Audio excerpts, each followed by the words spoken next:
છો અરબી સમુદ્ર છે અને અરબી સમુદ્રની બારે પડ્યો છે લોખંડનો મોટો કેમિકલનો ટાંકો કોઈ સ્ટીમરમાંથી વાહનમાંથી નીચે પડી ગયો છે અને દરિયાની કાંઠે અહીંયા આવ્યો છે અને એ ટાંકાની સામે છે સપનેશ્વર મહાદેવનો જૂનો મંદિર। તો આપણે જૂના મંદિરોના વિડીયો બનાવીએ છીએ, તો પહેલાં આપણે મંદિરની મુલાકાત લઈએ અને પછી આપણે આ લોખંડના ટાંકાની બાજુમાંથી વિડીયો બનાવીને તમને પૂરતી જાણકારી આપીશ કયો કંપનીનો છે અને તેની શું હાલત છે। તો અહીંયા ચાલવું પણ મુશ્કેલ છે, જુઓ પગ મારો ફસાઈ ગયો કેમ કે પથ્થર છે દરિયાના અને અજાણ્યા વ્યક્તિ તો ભાઈ આમાં હાલી પણ ન શકે। તો પહેલાં તો ભાઈ આપણે મંદિરનો વિડીયો બનાવીએ, ફૂલ ડિટેલમાં તમને મંદિર બતાવું, મંદિર કેવો છે અને ત્યાં કોઈ સાધુ રહે છે, શિવની લિંક કેવી છે, તમામ ડિટેલ આપીશ।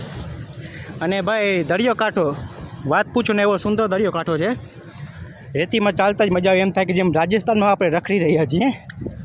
અને જુઓ દરિયાના પથ્થર છે એ જ ઉપયોગ કરવામાં આવ્યા છે અને ઘણા બધા તો પથ્થર નીચે અહીંયા પડી ગયા છે, ધરાશાય થઈ ગયો છે અને બારેથી જે એવું લાગે છે ભાઈ કોઈ જૂનો ગામ હોય ને ખંડર થઈ ગયું ને તેવું લાગે છે। અને સૌથી સારી વાત તો ભાઈ એ છે, તમને મંદિર પણ બતાવીશ, જુઓ દરિયાકાંઠે અહીંયા મીઠા પાણીનો ટાંકો બનાવેલું છે। હવે ટાંકામાં પાણી છે કે નહીં આપણે જોઈ લઈએ। વાહ ભાઈ વાહ, પાણી પણ ભરેલું છે ટાંકામાં।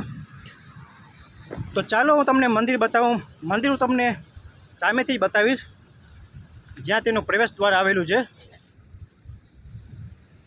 ખરેખર ભાઈ મંદિર જૂનવાણી છે, જોતાં જ આપણે એમ દુઃખ થાય છે કે એનું કોઈ સાચવું નથી। મંદિર જગ્યાથી ધીમે ધીમે પડી રહ્યો છે, જુઓ તમે ચારો તરફ ખંડર થઈ ગયું છે।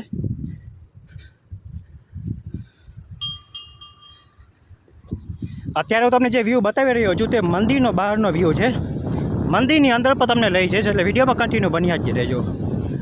અને સામે છે અરબી સમુદ્ર, ખરેખર ત્યાંનો વ્યૂ ખૂબ જ સારો છે, મજા આવે આપણે અહીંયા આવીએ તો।